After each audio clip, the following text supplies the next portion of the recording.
Hello, students. Welcome to English classes with Swati Datta, where English is made fun and lucid. I urge each and everyone watching this video to subscribe to my channel, where I teach intensively with a practical approach to help students excel in exams and achieve better marks. Also, please like, share, and subscribe to my channel. And now you can reach out to me at swati.onlinetutorial@gmail.com. The Heart of the Tree. Learning objectives. Firstly, we have to understand the poem, and obviously, in depth analysis has to be done. Secondly, identifying the literary devices. Thirdly, focusing on the probable questions, the sections, the areas which are important for the questions. Fourthly, recognizing the themes of the poem, thematic study. Next, we come to the poet, Henry Cuyler Bunner. Now, Henry Cuyler Bunner, he was a poet, and not only that, he was novelist and editor whose verse and fiction primarily depicted the scenes and people of New York City. So he was from America, he was an American. So mostly his writings were based on America, on New York. And the historians, the literary historians, they said that this man, Cuyler Bunner, he was able to write so playfully, and there was a smoothness of finish in his writing, and he had this technical dexterity, expertise, okay? Technically, he was expert while using the words in the poem. So you will see there are a lot of literary devices in the poem also. Now, the crucial themes of the poem. Firstly, nature and its beauty. Right from the title of the poem, you can understand that nature will play a very important part here. Secondly, importance of the environment. Environment, if we take care of it, obviously it will in turn give us a lot. And thirdly, human relationship with nature. We should maintain a very cordial kind of relationship with nature. This will not only help the nature to grow, but also we will in turn be much happier and healthier, most importantly. And fourthly, harmonious coexistence with nature. We should live along with the community of trees and saplings and shrubs and herbs and all different types of trees. If we do that, then there will be a lot of positivity, greenery all around, and that will be a different world altogether. So this harmonious coexistence is very important. Now let us enter into the poem. The Heart of the Tree is the main title. So here the tree is personified, and it says that as if, the tree has a heart, so that when you cut a tree, you feel bad. You will feel that I'm not only just cutting a tree, it's not the mere cutting, but it's a murder. You are killing someone who has a heart. So the poet wants to give that human touch to the tree, so that you feel bad when you hurt it. And now the poem starts. What does he plant who plants a tree? He plants a friend of sun and sky. He plants a flag of breezes tree, the shaft of beauty towering high. He plants a home to heaven and I, for song and mother croon of bird. He in hushed and happy twilight heard the treble of heaven's harmony. These things he plants who plants a tree. Now this is the first stanza of the poem. Here the poem starts with a rhetorical question, a question whose answer you already know. What does he plant who plants a tree? You know this answer. What does he plant who plants a tree? It's a very common question. He plants, if you plant a tree, you will plant a tree only. What else would you plant? So this is a rhetorical question. But is the question so common? No. It has very deep-seated inner meaning. Also, this manner of starting a poem is called hypophora, where you are questioning and the answer of the question is there in the following lines. The poet is not only just questioning, but from the next line onwards only, he immediately starts answering the same question that he has posed. So this question is not only, it's not a question for the reader. This question is just like an emphasis. He's trying to emphasize on the fact that a person who is planting a tree is not just doing one single action, but this one planting of tree has multifaceted implications. Now, he plants a friend of sun and sky. Okay, it's a beautiful line.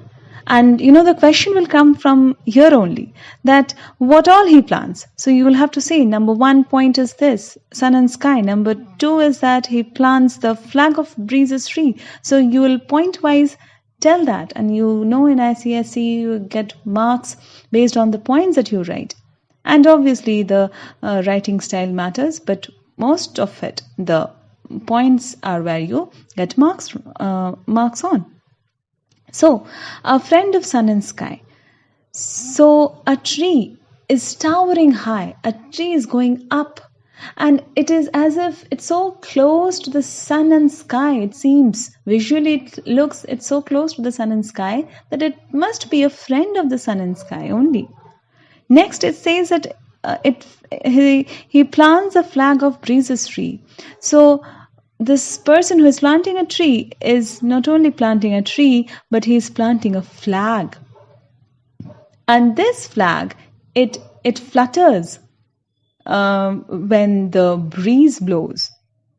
And it freely flutters. The shaft of beauty. Shaft means pole or rod. So the trunk of tree is compared to the shaft, compared to the pole. Okay, and see, when he says sun and sky, that is an alliteration, because there is this repetition of the sound S, consonant sound S, at the beginning of these two words. Again, flags of breezes free, F and F. So again, this is an alliteration. And then it is towering high. It is long. It is going high above. So it's towering high. He plants a home to heaven and I. An I meaning nearby, and home to heaven. So it is as if a home to the heaven. And again, home to heaven is an alliteration, because there is the sound of H, that is sound of her, that is repeated. For song and mother croon of bird in hushed and happy twilight. So, mother croon of bird is the lullaby. The lullaby that the mother bird sings for the little ones, for her little ones.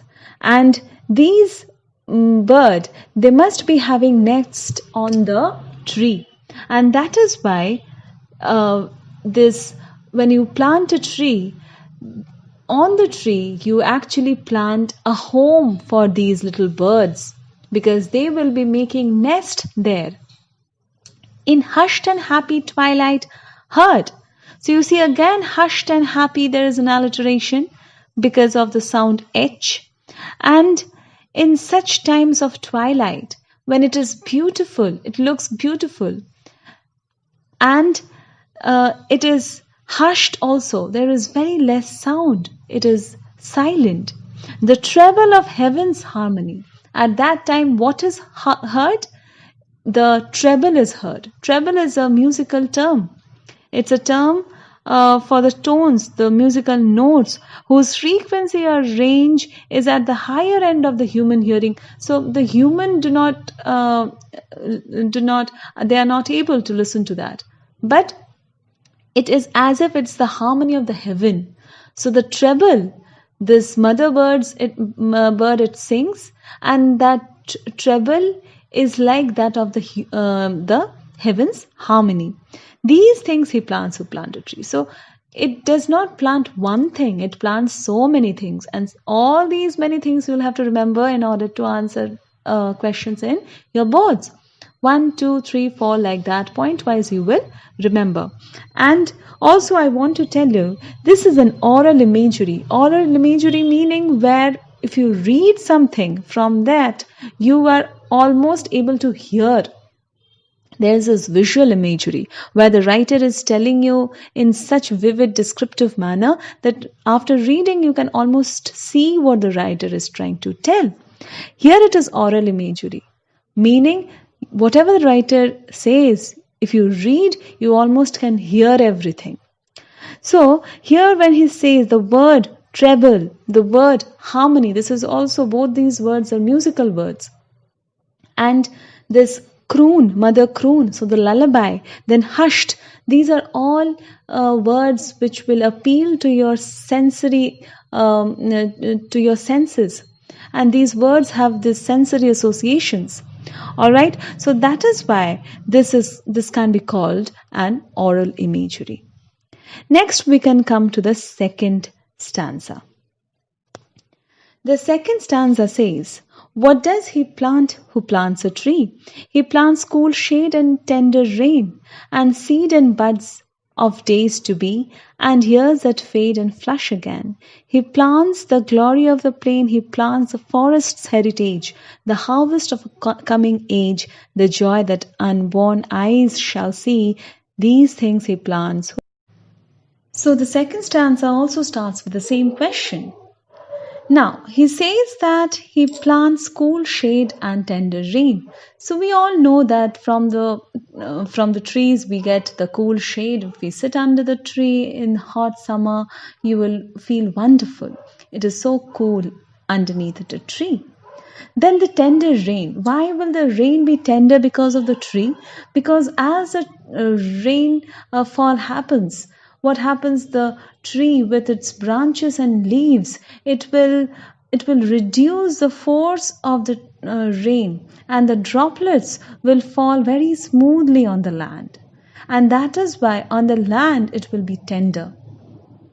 And you know that because of the tree, because of the roots of the tree, the soil also does not erode fast. So the soil erosion is also controlled by the roots of the strong trees. So the tree actually plays a very important role in the conservation of the soil too. So that is how important a tree is. And seed and buds of days to be. So all the seeds and bud. Today we can find a tree, but this tree is giving seeds and buds for the next tree to come. For the days to be, meaning for the coming days, for the upcoming days. And years that fade and flush again. So years that have faded means the ones that have passed, and the years that are about to come, that are about to arrive, the upcoming years.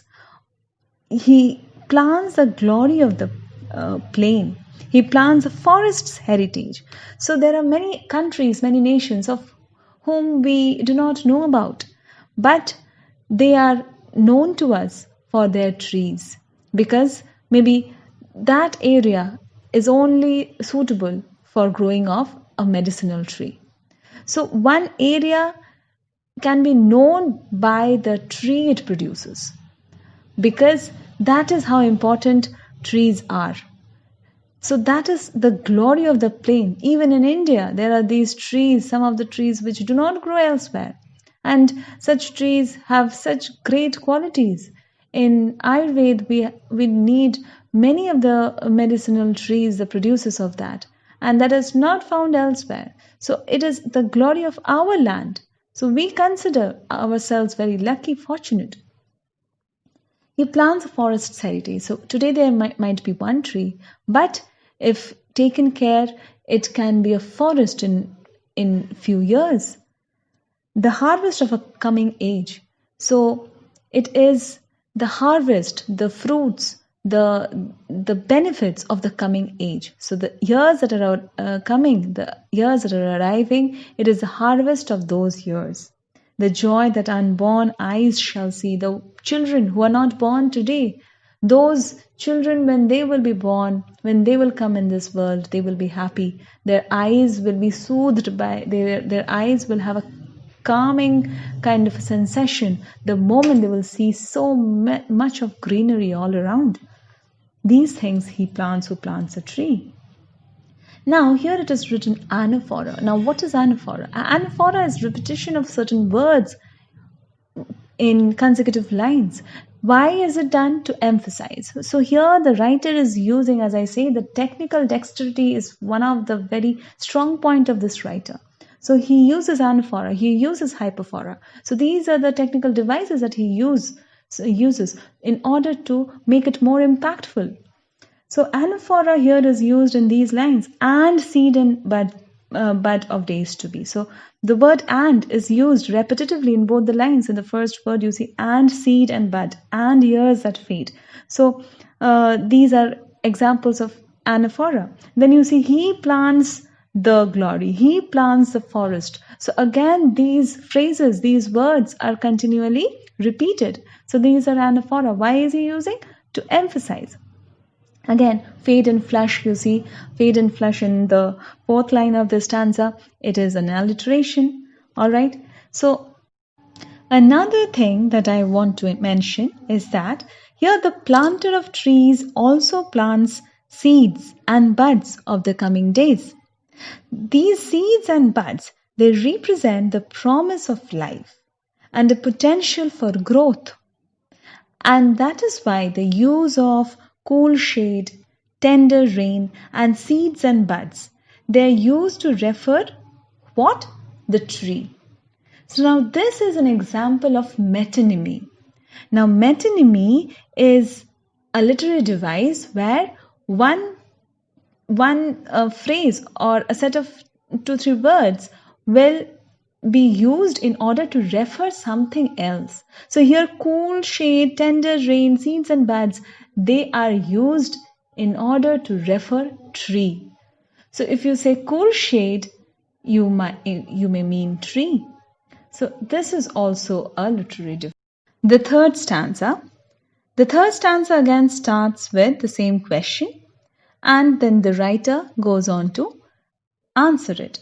He says that he plants in sap and leaf and wood in love of home and loyalty. So the planter of the trees is not only planting sap and leaf and wood. Sap is very important. From the sap comes the glue, and the leaf is very important. The wood, the furniture and all comes from there. And in love of home and loyalty. So when you are planting a tree, you are showing your love towards your home. Home here means not only your home, meaning your land, but also your whole nation. And also the wider meaning will be the environment. So you are actually establishing your love for your home, your nation, your world, your earth, your mother earth. And loyalty, you're being loyal to your land. And far cast thought of civic good. So you should be a good citizen. By doing such a noble action, you are telling the world that how good a citizen you are. And what you are doing is in benevolence, in the welfare of the society. And it's a far cast thought. So something that you are doing today might not reap good fruits just the next day, immediately, but it is a far cast thought. So something that you are doing today, it will be helpful, beneficial for them in the future. So that's why it's far cast. His blessing on the neighborhood. So his blessing, now this word his, please understand that this H is capital. So the man who is planting the tree, he has been elevated to a very higher level. He has been given a higher stature in the society, because now he is not like a commoner. He thinks for the welfare of the society. That is why he is now having a much higher status. And that is why he is in the position of blessing others. He can bless his neighborhood. He is blessing the other people in the neighborhood, who in the hollow of his hand holds all the growth of all our land. So in the hollow of his hand, meaning when he can cup his hands, like in the first picture, only in the first slide I have shown, in the hand there is this little mud, and on the small mud there is a small bonsai tree. So in the hollow of his hand, when the hands are cupped in there, what does he hold? He holds the growth of our land. It's a very, very beautiful. Next, I want to share this very interesting trivia with you, that this hollow of his hands that is being talked about by Banner, that the planter of the tree holds the growth of the land in his hollow of his hands, is also, it was also the name of a very popular hymn or a religious song at the time when Banner was composing this poem. He was writing this poem. In fact, the composer of the religious song was E.S. Lawrence, and he founded the Lawrence Corporation. All right, and then E.S. Lawrence had put the heart of the tree to music. Meaning he had put tune to this heart of the tree, and that is why today you can find heart of the tree as a song also. Not many people know this. They're reading this poem, but they do not know that this poem is also having a song version. Okay, you can also always listen to the song. If you are interested in the background of the poem, you can also go and do a little study on it. And this is a wonderful relationship between these two literary works, that Banner is using the name of the religious song from Lawrence, and Lawrence giving music to the heart of the tree, that is Banner's poem. He says that the nation growth from sea to sea stirs in his heart who plants a tree. So from sea to sea, the nation's growth, it means that there are lot of exports and lot of imports which are dependent on the producers of the trees, and a lot of foreign exchange can be incurred if we are exporting many producers of our trees that are growing in our land. So that is how the growth of the nation is also dependent on these trees. So the planter of the trees is also taking care of the nation's economy, and that is why he becomes so respected, highly respected personality in the society, and stirs in his heart who plants a tree. So this all things are invested in this person. All right, so that is a beautiful poem by Banner, and it has so many ways to read it. It can be read in the thematic way, that how the nature and the beauty is appreciated in this poem, how we should all take care of the environment, how we have the responsibility of protecting, conserving the environment. Deforestation should completely be abolished, and we all should take an oath and a promise to ourselves. We should make this promise that we should all plant a tree and should always take care of them. If you have any queries, please write them down in the comment section below. If you have any other suggestion or any poem or short story that you want to know about, that you want a video on, then please write to me. And now you can reach out to me at swati.onlinetutorial@gmail.com. See you with my next video.